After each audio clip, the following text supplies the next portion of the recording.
So இப்போ வந்து open source அப்படிங்கிற ஒரு கான்செப்டை வந்து நம்ம டிஸ்கஸ் பண்ண போகிறோம். ஸோ ஓப்பன் சோர்ஸ்னால் என்ன அப்படிங்கிறது பார்த்தோம் அப்படின்னா, ஓப்பன் சோர்ஸ் அப்படிங்கிறது என்னென்னா, நான் ஒரு சாஃப்ட்வேர் கண்டுபிடிக்கிறேன். அந்த சாஃப்ட்வேரை வந்து உங்ககிட்ட ஹேண்ட் ஓவர் பண்ணிக்கிறது. அதாவது என்னுடைய சாஃப்ட்வேர் இதுதான்ப்பா, என்னுடைய சாஃப்ட்வேரில் வந்து இந்த மாதிரியெல்லாம் நிறைய ஃபீச்சர்ஸ் இருக்குது, இதை வந்து இந்த சாஃப்ட்வேரை வச்சு நிறைய அப்ளிகேஷன் பண்ணலாம் அப்படின்னா, நான் மட்டும் அதை வச்சுக்கிட்டு இருந்தேன்னா அது ஓப்பன் சோர்ஸ் கிடையாது. நானும் இந்த கண்டுபிடிச்சதை உங்ககிட்ட கொடுக்குறேன், நீங்களும் அதை என்ன பண்ணலாம், யூஸ் பண்ணி நீங்களும் உங்களுக்கு தேவையான வேறு ஒரு லாங்குவேஜாவோ அதை மாடிஃபை பண்ணியாவோ இல்லை வேறு அப்ளிகேஷன் பண்ணுறதுக்காகவோ நீங்கள் பயன்படுத்திக்கலாம் அப்படின்னு வந்து உங்ககிட்ட ஃப்ரீயாகவே அந்த கோடை நான் ஹேண்ட் ஓவர் பண்ணேன்னா அதுதான் வந்து ஓப்பன் சோர்ஸ் அப்படிங்கிறது. ஸோ அந்த மாதிரி ஓப்பன் சோர்ஸில் இருக்கக்கூடிய அந்த லாங்குவேஜஸ்லாம் என்னென்ன அப்படின்னு பார்த்தோம்னா, பரவாயில்ல நமக்கு தெரிஞ்ச PHPங்கிற ஒரு லாங்குவேஜ் வந்து நமக்கு வந்து ஓப்பன் சோர்ஸாக இருக்குது.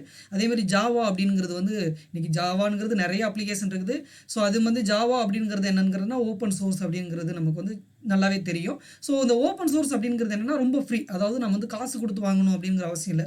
ஃப்ரீயாகவே அதோட சோர்ஸ் கூட நம்ம என்ன பண்ணிக்கலாம், டவுன்லோட் பண்ணிக்கலாம். அதாவது அதோட சாஃப்ட்வேரை நம்ம வந்து என்ன பண்ணிக்கலாம், டவுன்லோட் பண்ணிக்கலாம். ஸோ இங்கே என்ன சொல்கிறாங்க அப்படின்னு நம்ம பார்த்தோம்னா, open source is a software.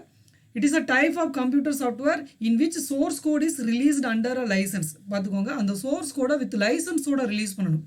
அது வந்து அந்த லைசன்ஸ் இல்லாமல் ரிலீஸ் பண்ண மாட்டாங்க, அதுக்கும் வித் சம் லைசன்ஸ்னு சொல்லுவாங்க. ஸோ அது வந்து ஓப்பன் சோர்ஸ், அதாவது OSI அப்படின்னு சொல்லுவாங்க. ஸோ அவங்ககிட்ட இருந்து தான் என்ன பண்ணணும் அப்படின்னா, அந்த லைசன்ஸை நம்ம வந்து வாங்கணும். ஸோ அந்த லைசன்ஸை வாங்கி அதன் பேரில் தான் ரிலீஸ் பண்ணுவாங்க. நானும் வந்து நேரடியாக விட்டுருக்கேன் அப்படின்னு சொல்லிட்டு ஏதோ ஒரு வெப்சைட்டில் வந்து வச்சுக்கிறது கிடையாது. வித் லைசன்ஸோடு அதை ரிலீஸ் பண்ணுவாங்க. In which the copyright holder அதோட, அதாவது இந்த எனக்குன்னு வந்து அதுக்குன்னு சம் காப்பிரைட் இருக்கும். அந்த காப்பிரைட் ஹோல்டர்ஸ் கிராண்ட்ஸ் அவங்க என்ன கொடுக்குறாங்க அப்படின்னு பார்த்தீங்கன்னா, users the rights to study, change and distribute. They have a rights. The user have a rights to study, change, distribute. அவங்க என்ன பண்ணிக்கலாம், ஸ்டடி பண்ணிக்கலாம், வேணா சேஞ்ச் பண்ணிக்கலாம், இன்னொரு வடிவத்தில் என்ன பண்ணலாம், டிஸ்ட்ரிபியூட் பண்ணிக்கலாம். ஸோ இதுதான் இந்த ஓப்பன் சோர்ஸ் அப்படிங்கிறது. So to any one for any reason, அதாவது எனி பர்பஸ், அதாவது என்ன சொல்லலாம், யாருக்கு வேணாலும் எந்த பர்பஸ்க்காக வேணாலும் நீங்கள் என்ன பண்ணிக்கலாம், அதை வந்து நீங்கள் கொடுத்துக்கலாம் அப்படிங்கிறது தான் வந்து ஓப்பன் சோர்ஸ் அப்படின்னு சொல்கிறாங்க. ஸோ அந்த ஓப்பன் சோர்ஸில் இருக்கக்கூடியது தான் பைத்தான்கிற ஒரு லாங்குவேஜ். அப்போ பைத்தான்கிற கோடை நம்ம என்ன பண்ணலாம் அப்படின்னா, டவுன்லோட் பண்ணி என்ன இருக்குது அதுக்குள்ளே, அந்த லைப்ரரிக்குள்ளே என்ன இருக்குது, என்ன கோடு அப்படிங்கிறத நம்ம என்ன பண்ணலாம், ஓப்பன் பண்ணியே பார்க்கலாம். ஓ இதுதான் கோடா, இப்படி தான் இந்த சாஃப்ட்வேரே ரெடி பண்ணியிருக்காங்களோ அப்படிங்கிறத நம்ம என்ன பண்ணலாம்னா, அந்த ஃபுல் கோடையும் நம்ம வந்து ஓப்பன் பண்ணி பார்க்கலாம். ஸோ இன்ஸ்டால் பண்ணதுக்கப்புறம் அது என்னென்ன பேக்கேஜ் எல்லாம் உள்ளே இருக்குது அப்படிங்கிறத வந்து நான் உங்களுக்கு காமிக்கிறேன். ஸோ நெக்ஸ்ட்டு என்ன அப்படின்னு பார்த்தீங்கன்னா, ஏன் பைத்தான் அப்படிங்கிறது நம்ம பார்த்தோம். ஸோ பார்க்க போகிறோம். ஸோ பைத்தான் அப்படிங்கிறது என்ன அப்படின்னு நம்ம பார்த்தோம்னா, PHP மாதிரி ஒரு ஆப்ஜெக்ட் ஓரியன்டட் ப்ரோக்ராமிங் லாங்குவேஜ். இது வந்து ஜாவா PHP மாதிரி object oriented programming language. PHP நம்ம எவ்வளோ ஈஸியாக ஹேண்டில் பண்ணுறோமோ அதே மாதிரி பைத்தான் அப்படிங்கிறதே வந்து என்ன பண்ணலாம், ஈஸியாக ஹேண்டில் பண்ணலாம் அப்படின்னு சொல்லலாம். ஏன்னா Python is an interpreted programming லாங்குவேஜ்னு சொல்லலாம். இன்டர்பிரிட்டட் அப்படின்னா கம்பைலர் எதுவும் தேவையில்லை. அதாவது கம்பைலர் இல்லாமல், அதாவது என்ன பண்ணணும், இப்போ ஜாவானா எடுத்தோம்னா JDK அப்படின்னு இன்ஸ்டால் பண்ணிவிட்டு ஜாவா C அப்படிங்கிற ஒரு கம்பைலர் வச்சு ஃபஸ்ட்டு கம்பைல் பண்ணிவிட்டு அதுக்கப்புறம் நான் ரன் பண்ணுவேன். 2 வேலை நம்ம பண்ணுற மாதிரி இருக்கும். ஜாவா டுட்டோரியல்லாம் பார்த்தீங்கன்னா ஒரு கிளாஸ் ஃபைல் இருக்கும், அதாவது ஜாவா ஃபைல் இருக்கும், அதை வந்து கிளாஸ் ஃபைலாக மாற்றுறதுக்காக ஜாவா C வச்சு கம்பைல் பண்ணி அதுக்கப்புறம் என்ன பண்ணுவேன், அதை எக்ஸிக்யூட் பண்ணி பார்ப்பேன். இதில் அப்படி கிடையாது, நேரடியாகவே எக்ஸிக்யூட் பண்ணலாம். அதாவது என்னென்னா, இன்டர்பிரிட்டருங்கிறது லைன் பை லைனாக ரீட் பண்ணுறவர் அப்படின்னு சொல்லுவாங்க. என்ன அப்படின்னு மீனிங் என்னென்னா, ஒவ்வொரு லைனையும் நேரடியாகவே எக்ஸிக்யூட் பண்ணுறது தான். ஸோ ஆப்ஜெக்ட் ஓரியன்டட் பரவலாக இருக்கக்கூடிய அந்த C++ மாதிரியே வந்து இதுவும் ஆப்ஜெக்ட் ஓரியன்டட் ப்ரோக்ராமிங் லாங்குவேஜ். ஏன்னா இதில் இருக்கக்கூடிய எல்லா கான்செப்ட் வந்து C++ல் இருக்கக்கூடிய அந்த ஆப்ஜெக்ட் ஓரியன்டட் ப்ரோக்ராமிங்கோட கான்செப்டை பேஸ் பண்ணி தான் இதை வந்து டெரைவ் பண்ணியிருக்காங்க. தென் நெக்ஸ்ட் வந்து ஹை லெவல் ப்ரோக்ராமிங் லாங்குவேஜ் அப்படின்னு சொல்லுவாங்க. ஹை லெவல் ப்ரோக்ராமிங் லாங்குவேஜ்னா நம்ம ஜாவாலே டிஸ்கஸ் பண்ண மாதிரி எல்லாருக்கும் தெரிகிற மாதிரி, அதாவது புரிஞ்ச லாங்குவேஜில் இங்கிலீஷில் தான் அதோட சின்டாக்ஸ் எல்லாமே இருக்குது. ஸோ அதை வந்து ஹை லெவல் ப்ரோக்ராமிங் லாங்குவேஜ்னு சொல்லுவோம். தென் இன்னொன்று என்ன பார்த்தீங்கன்னா, நிறைய தேர்ட் பார்ட்டி மாடியூல்ஸ் வந்து பைத்தானில் இருக்குது. அதாவது நான் வந்து என்னுடைய அப்ளிகேஷன் வந்து வெவ்வேறு அப்ளிகேஷனில் வெவ்வேறு லாங்குவேஜில் டிசைன் பண்ண அப்ளிகேஷன் கூட இன்ட்ராக்ட் பண்ணணும் அப்படின்னா அதுக்கு தேவையான அந்த மாடியூல்ஸ் எல்லாம் வந்து பார்த்தீங்கன்னா தேர்ட் பார்ட்டி மாடியூல்ஸ் சொல்லுவாங்க. அதெல்லாம் வந்து இதில் lot of third party modules இருக்குது.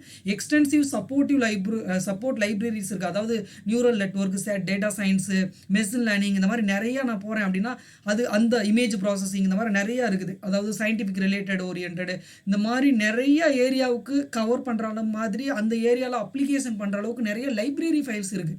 இதுதான் இதோட அட்வான்டேஜ். லைப்ரரி ஃபைல்ஸ் அப்படிங்கிறதே என்னுடைய ஒர்க்கை வந்து ரெடியூஸ் பண்ணுறதுக்கான ஒன்று தான். அப்போ நான் ஈஸியாக லைப்ரரி ஃபைலை யூஸ் பண்ணி அந்த பர்டிகுலர் டாஸ்க்கு என்னோட எவ்வளோ சீக்கிரமாக முடிக்க முடியுமோ அவ்வளோ சீக்கிரமாக முடிச்சிடலாம். அதே மாதிரி ஃபாஸ்ட்டாகவும் இருக்கும் அதோட ரெஸ்பான்ஸ். இன்னொன்று யூசர் ஃப்ரெண்ட்லி டேட்டா ஸ்ட்ரக்சர். இதோட டேட்டா ஸ்ட்ரக்சர் கான்செப்ட் நார்மலாக C++லலாம் நம்ம படித்தோன்னா லிங்க்டு லிஸ்ட்டு, அரே லிஸ்ட்டு, இந்த மாதிரியான லிஸ்ட்டு ஸ்டாக் இந்த மாதிரி நிறைய கான்செப்ட்லாம் பார்த்தீங்கன்னா கொஞ்சம் காம்ப்ளிகேட்டடாக இருக்கும். இதில் வந்து ரொம்ப ரொம்ப சிம்பிளாகவே வந்து என்ன பண்ணுவோம் பண்ணுற மாதிரி இருக்கும். அவ்வளோ ஈஸியாக இருக்கும். தென் நெக்ஸ்ட் வந்து ஃபாஸ்ட் டெவலப்மெண்ட் அண்ட் லெஸ், அதாவது என்ன லெஸ் மென்டல் ஓவர் ஹெட் அப்படின்னு சொல்லியிருக்காங்க. என்னென்னா ரொம்ப தலைவலியே இல்லை, ரொம்ப சிம்பிளாகவே என்ன பண்ணிடலாம். இதோட ஒரு ப்ராஜெக்ட் வருதுன்னா அந்த ப்ராஜெக்ட்டுக்கு அதிகமான டைம்லாம் எடுக்காது, ரொம்ப ஈஸியாகவே முடிச்சு கொடுக்குற அளவுக்கு இதோட பைத்தான் கோட் அப்படி அந்த அளவுக்கு சிம்பிளிஃபைடாக இருக்கும். சின்டாக்ஸ் ஓரியன்டும் வந்து ரொம்ப சிம்பிளாக இருக்கும். தென் நெக்ஸ்ட் வந்து பார்த்தோன்னா இதோட ஹிஸ்ட்ரி என்ன, இந்த பைத்தான் அப்படிங்கிறவரை யார் இன்வென்ட் பண்ணா, இது எங்கே எப்படி வந்துச்சு அப்படிங்கிறது வந்து பார்க்க போகிறோம். ஸோ பைத்தான் வந்து 89 ஆக்சுவலி இதை கொண்டு வந்தவர் வந்து ஜிடோ வான்ரோசம் அப்படிங்கிறவர். இந்த ஜிடோ வான்ரோசம் அப்படிங்கிறவர் ஸ்டார்டிங்கில் வந்து ஏபிசி அந்த லாங்குவேஜில் வந்து சம் ப்ராஜெக்ட் எல்லாம் ஒர்க் பண்ணிகிட்டு இருந்தார். அதில் வந்து பார்த்திங்கன்னா நிறைய இருக்கக்கூடிய நிறைய குறைபாடுகள் அவர் வந்து ஃபேஸ் பண்ணார். ஸோ அந்த குறைபாடை நம்ம ஏன் ரெக்டிஃபை பண்ணக்கூடாதுன்னு புதுசாக ஒரு லாங்குவேஜ் கண்டுபிடிக்கலாம் அப்படின்னு சொல்லிட்டு தான் என்ன பண்ணுறாரு அப்படின்னு சொன்னீங்கன்னா அந்த பைத்தான் 1 அப்படிங்கிறத வந்து ரிலீஸ் பண்ணுறாரு. அது வந்து என்னென்னா ஏபிசி லாங்குவேஜில் இருக்கக்கூடிய ப்ராப்ளமை ட்ரபிள் ஷூட் பண்ணுறதுக்காக வந்தது தான். அதை பேஸ் பண்ணி தான் என்ன பண்ணுறாரு, ஏபிசிக்கே நிறைய கான்ட்ரிபியூட் பண்ணுறாரு. ஸோ அதாவது அதில் வந்து நிறைய எக்ஸ்டென்ஷன், அதாவது எக்ஸப்ஷன் ஹேண்ட்லிங் இந்த மாதிரி நிறையா ஃபியூச்சர்ஸ் அதில் வந்து என்னன்னா இல்லை. ஸோ எக்ஸப்ஷன் ஹேண்ட்லிங்கிறது எரராக வந்து எப்படி வருது, அதை எப்படி ஹேண்டில் பண்ணுறது, அந்த மாதிரி பிரச்சனைகளுக்கெல்லாம் அதில் இல்லை. ஸோ அதுக்கு வந்து இவர் என்ன பண்ணுறாரு, ஹெல்ப் பண்ணுறாரு. அதுக்கு தான் புதுசாக வந்து பைத்தான் அப்படிங்கிறது ஒன்று கண்டுபிடிக்கிறார். ஏன்னா அவர் அந்தளவுக்கு டேலண்டடான ஒரு பர்சனாக இருந்திருக்காரு. ஏன்னா அவ்வளோ ஆர்கிடெக்சரை வந்து ஸ்டடி பண்ணுற அளவுக்கும், எப்படி வந்து ஒவ்வொரு மெமரி டேட்டா வந்து அலோகேட் ஆகுது, எப்படி கன்வெர்ட் ஆகுது, இங்கே கொடுக்கக்கூடிய லாங்குவேஜ் எப்படி வந்து மெஷின் லாங்குவேஜாக மாறுது அப்படிங்கிற அளவுக்கு, அந்த ஆர்கிடெக்சரல் அளவுக்கு ஸ்டடி பண்ணுற அளவுக்கு ரொம்ப டேலண்டடான ஒரு பர்சன் தான் நம்ம ஜிடோ வான்ரோசம்ங்கிறவர். ஸோ அது அவருக்கு அந்த டேலண்ட் இருக்கிறதுனால தான் புதுசாகவே ஒரு லாங்குவேஜ் ரிலீஸ் பண்ணுற அளவுக்கு தன்னை தகுதிப்படுத்திட்டாரு. ஸோ அவர் வந்து இந்த நேம் ஏன் பைத்தான் எப்படின்னு கண்டுபிடிச்சாரு, எதுக்காக அந்த பைத்தான்கிற வார்த்தையை பயன்படுத்தினாரு அப்படின்னு பார்த்தோம்னா, மாண்டி பைத்தான்ஸ் ஃப்ளையிங் சர்க்கஸ் அப்படின்னு ஒரு ஃபேமஸ் ஷோ, டிவி ஷோ. அதாவது இப்போ வந்து பிக் பாஸ் இந்த மாதிரி ஒரு ஷோலாம் ஓடிட்டு இருக்குல்ல, இந்த பிக் பாஸ் அப்படிங்கிற ஷோ சொன்னால் நிறையா தமிழ்லையும் வருது, ஹிந்திலையும் இருக்குது. ஸோ அப்போ வந்து இந்தியாவில் உள்ள எல்லாருக்கும் ஓரளவுக்கு தெரிகிற மாதிரி அந்த நேம் இருக்குது. அப்போ அந்த அவங்க இருக்கக்கூடிய ஏரியாவில் வந்து அந்த மாண்டி பைத்தான் ஃப்ளையிங் சர்க்கஸ் அப்படிங்கிறது ரொம்ப ஃபேமஸான ஷோ.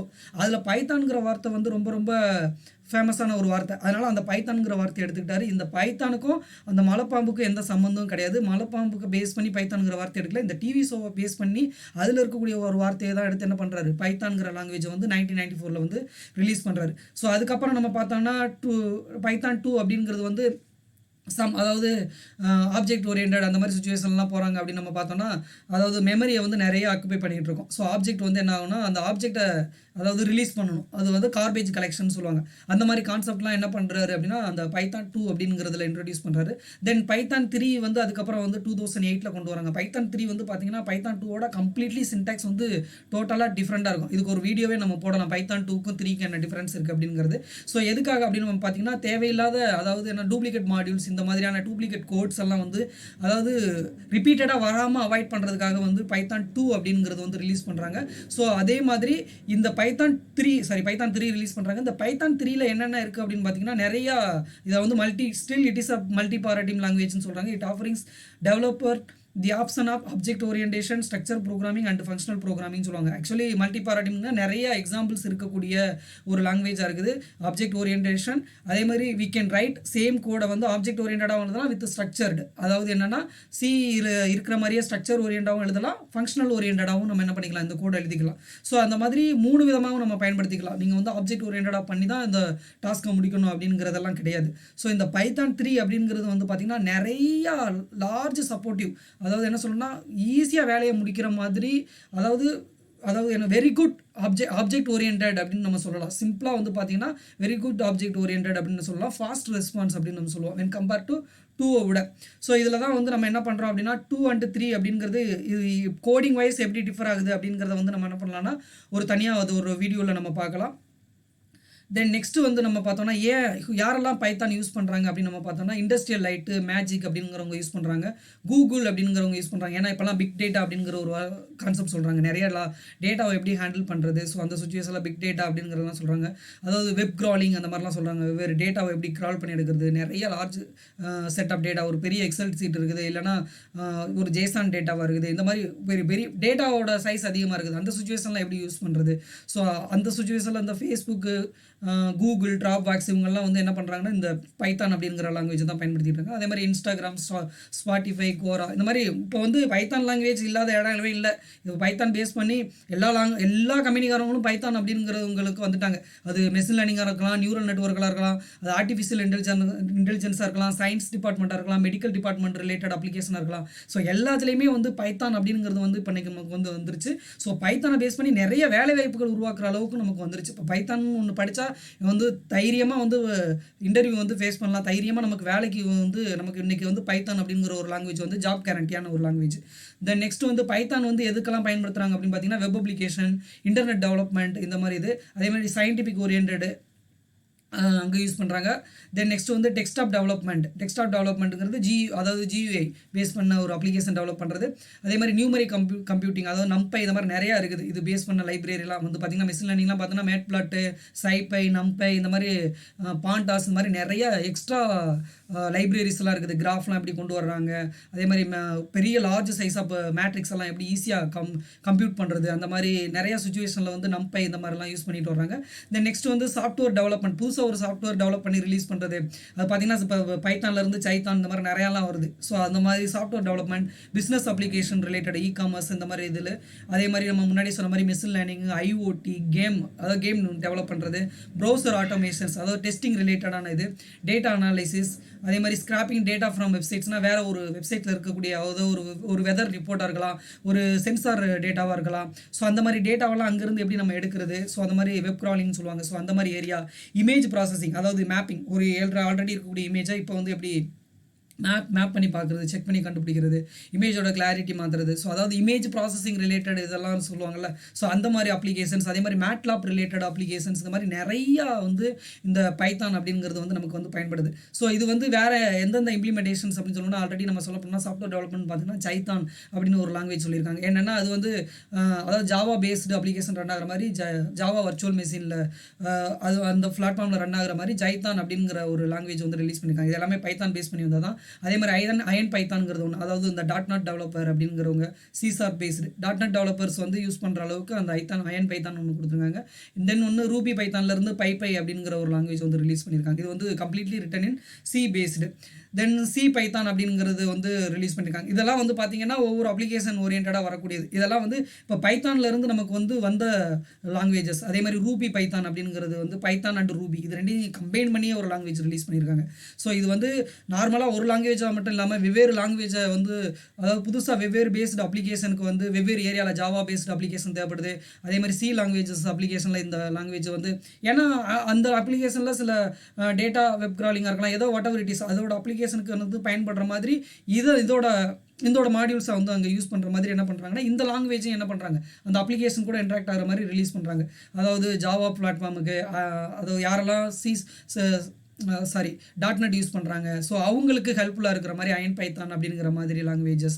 ஸோ அதே மாதிரி ரூபி அப்படிங்கிற லாங்குவேஜ் அது வந்து ஸ்கிரிப்டிங் லாங்குவேஜ் தான். ஸோ அதுலேயும் இந்த மாதிரி நிறையா சப்போர்ட்டிவ் லைப்ரரிஸ் எல்லாம் கிடையாது. எல்லா இடத்துலையும் அந்த ரூபி அப்படிங்கிறத யூஸ் பண்ண முடியாது. ஸோ இப்போ அந்த பைத்தான்ங்கிறத எப்படி உள்ள கொண்டு வரணும், ரூபி பைத்தான் அப்படிங்கிற ஒரு லாங்குவேஜை வந்து அதை வந்து அறிமுகப்படுத்துகிறாங்க. ஸோ இந்த மாதிரி பைத்தான் அப்படிங்கிறது வந்து பார்த்திங்கன்னா வேரியஸ் ஃபீல்டில் வந்து நமக்கு வந்து பயன்படுது.